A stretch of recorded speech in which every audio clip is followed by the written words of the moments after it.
Welcome back to our channel மாணக்கராசிரியர். இன்றைக்கி இந்த வீடியோவில் தமிழ்நாட்டில் 1லேருந்து 9ஆம் வகுப்பு பள்ளிகளில் முழாண்டு தேர்வு தேதி மாற்றம் தமிழக அரசு ஆலோசனை அப்படிங்கிற மாதிரி ஒரு அப்டேட் வந்திருக்கு. ஸோ இதுக்கான ஒரு எக்ஸ்ப்ளனேஷன் இந்த வீடியோவில் பார்க்கலாம். அது பார்க்குறதுக்கு முன்னாடி மாணக்கராசிரியர் சேனல் சப்ஸ்கிரைப் பண்ணுங்கள், வீடியோ ஃப்ரெண்ட்ஸுக்கு ஃபார்வர்ட் பண்ணி பாருங்கள். இப்போ ஃபஸ்ட் 2லேருந்து 5th வரைக்கும் third term exam time table கொடுத்துட்டாங்க. அதே மாதிரி 6th-லேருந்து 9th வரைக்கும் ஆனுவல் எக்ஸாமினேஷன் டைம் டேபிள் கொடுத்துட்டாங்க. இப்போ வெயிலுடைய தாக்கம் அதிகமாக இருக்கிறதுனால முன்கூட்டியே பார்த்தீங்கன்னா 1லேருந்து 9ஆம் வகுப்பு மாணவர்களுக்கு ஆண்டு இறுதி தேர்வு ஆனுவல் எக்ஸாமினேஷன் கண்டக்ட் பண்ணி கூடிய விரைவில் பார்த்தீங்கன்னா விடுமுறை அறிவிக்கப்பட வேண்டும் என்று கோரிக்கை வைக்கப்பட்டு வருகிறது. ஸோ அதன் அடிப்படையில் பார்த்தீங்கன்னா ஊடகத்தளத்தில் ஏற்கனவே ஒரு தகவல் கிடச்சிச்சு. 1லேருந்து 5ஆம் வகுப்பு வரை முன்கூட்டியே தேர்வு. வெயில் அதிகமாக உள்ள காரணத்தால் ஆரம்ப பள்ளி மாணவர்களுக்கு முன்கூட்டியே தேர்வு நடத்த பரிசீலனை மாவட்ட கல்வி அலுவலருடன் ஆலோசித்து முடிவு எடுக்கப்படும் அப்படின்னு சொல்லி பள்ளி கல்வித்துறை அமைச்சர் அன்புமணி அவர்கள் சொல்லியிருக்காருங்க.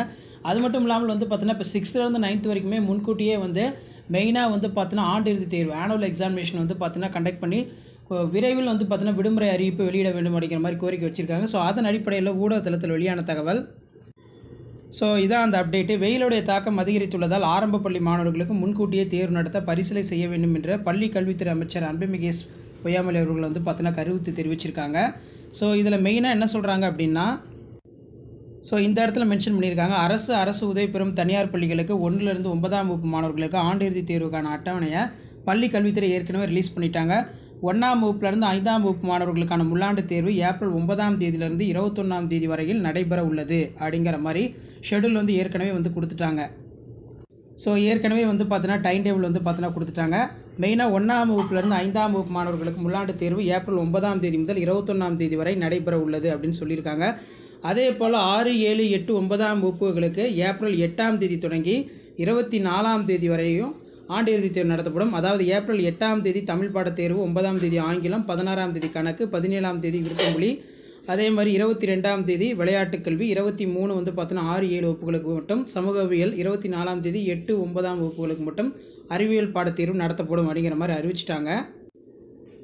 ஸோ மேற்கொண்ட தேர்வுகள் எப்போது நடத்தப்படும், எந்த தேதியில், என்ன மணி நேரத்தில் நடத்தப்படும் அப்படிங்கிற மாதிரி சொல்லிட்டாங்க. இப்படிப்பட்ட சூழ்நிலையில் தேர்வுகளை முன்கூட்டியே நடத்த வேண்டும். ஆண்டு இறுதி தேர்வு பார்த்தீங்கன்னா முன்கூட்டியே அறிவிக்கப்பட வேண்டும் அப்படிங்கிற மாதிரி கோரிக்கை வைக்கப்பட்டுள்ளது. காரணம் வெயிலுடைய தாக்கம் அதிகமாக இருக்குன்னு சொல்லியிருக்காங்க. ஸோ அதன் அடிப்படையில் இந்நிலையில் வெயிலின் தாக்கம் காரணமாக நாளுக்கு நாள் வெயிலுடைய தாக்கம் அதிகரித்து கொண்டு வருகிறது. பல்வேறு மாவட்டங்களில் 100 டிகிரினை தாண்டி வெயில் சுட்டெரிக்கிறது. இதனால் பகல் நேரங்களில் பொதுமக்கள் வெளியில் செல்வதற்கு அஞ்சுகின்றனர். இதனால் 1லேருந்து 5ஆம் வகுப்பு வரையிலான மாணவர்களுக்கு முழாண்டு தேர்வை முன்கூட்டியே நடத்த வேண்டும் என்று கோரிக்கை வைக்கப்பட்டுள்ளது அப்படின்னு சொல்லியிருக்காங்க. ஸோ அதன் அடிப்படையில் சென்னையில் செய்தியாளர்களை சந்தித்த போது பள்ளி கல்வித்துறை அமைச்சர் அன்புமணி பொய்யாமொழி அவர்கள் இது தொடர்பாக கேள்வி எழுப்பப்பட்டது. அதற்கு பதிலளித்த அவர், வெயில் அதிகமாக உள்ள காரணத்தால் ஆரம்ப பள்ளி மாணவர்களுக்கு முன்கூட்டியே தேர்வு நடத்த பரிசீலனை செய்யப்படும். மாவட்ட கல்வி அலுவலருடன் இது தொடர்பாக ஆலோசித்து முடிவு எடுக்கப்படும் அப்படின்னு சொல்லியிருக்காங்க. இப்போ 6th-லேருந்து 9th-க்குமே பார்த்தீங்கன்னா முன்கூட்டியே ஆனுவல் எக்ஸாமினேஷனை நடத்தி முடிச்சுட்டு சம்மர் ஹாலிடே அனௌன்ஸ்மெண்ட் பண்ணணும்னு சொல்லி கோரிக்கை ஆசிரியர் சங்கங்கள் வச்சுட்டு இருக்காங்க. ஸோ எதாக இருந்தாலும் பார்த்தீங்கன்னா இன்னும் 2 நாள் அப்டேட் கிடச்சிடும் அப்படிங்கிற மாதிரி சொல்லியிருக்காங்க. ஸோ இதான் அப்டேட்டு. வீடியோ பிடித்த ப்ராடக்ட் ஷேர் பண்ணுங்கள். மாணக்கராசிரியர்கள் சப்ஸ்கிரைப் பண்ணுங்கள், வீடியோ ஃப்ரெண்ட்ஸ்க்கு ஃபார்வர்ட் பண்ணி பாருங்கள். தேங்க்யூ.